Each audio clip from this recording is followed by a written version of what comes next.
Okay, today let's have a look at the fibre optics kit here from Lascelles.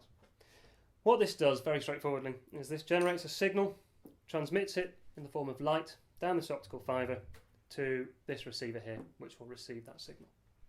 And if we switch this on, you can see quite clearly there, the red light at the end of the fibre is being produced by the transmitter and is travelling down the cable.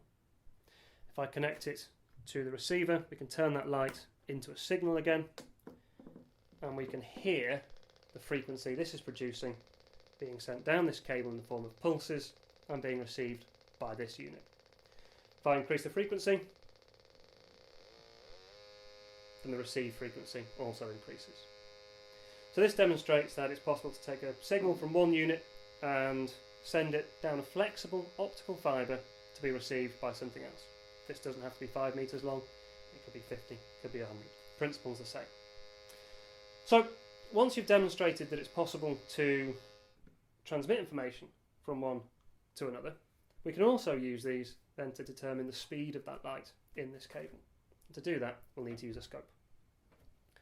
I'm going to switch the signal, the frequency of the signal produced by this from the audio range up to 1 megahertz, which means it gives us a measurable time difference on the scope at the sort of speeds we're looking at for the speed of light.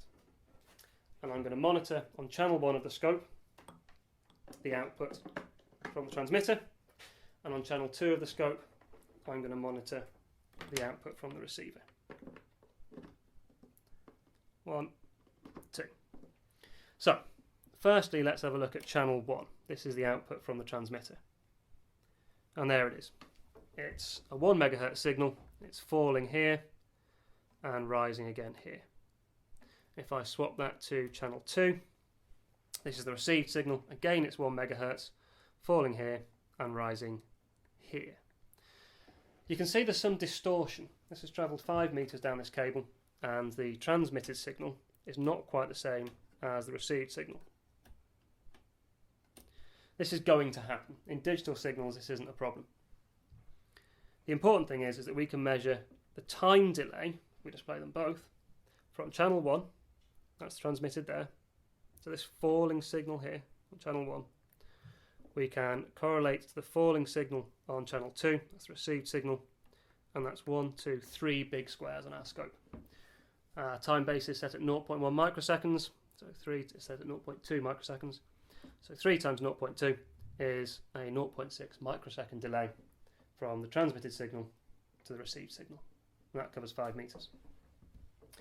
That's not the whole story, because most of that time is taken up in the processing of the signal this end and the processing of the signal this end. So how do we work out the speed of light? Well, we know how long it's taken to travel 5 meters down this cable. If we replace this with a 20 meter cable,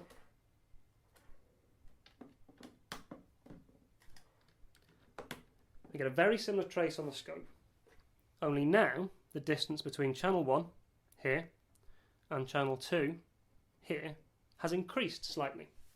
It's increased by 0.4 division, 0.4 times 0.2 microseconds. That increase must be due to the extra 15 meters. 5 meters in this one, 20 meters in this one. It's travelled an extra 5 meters. So that increase in time is solely down to that extra distance. We have a time, we have a distance, we can work out the speed of light in our optical fibre. Lascelles fibre optic apparatus. Thanks for watching.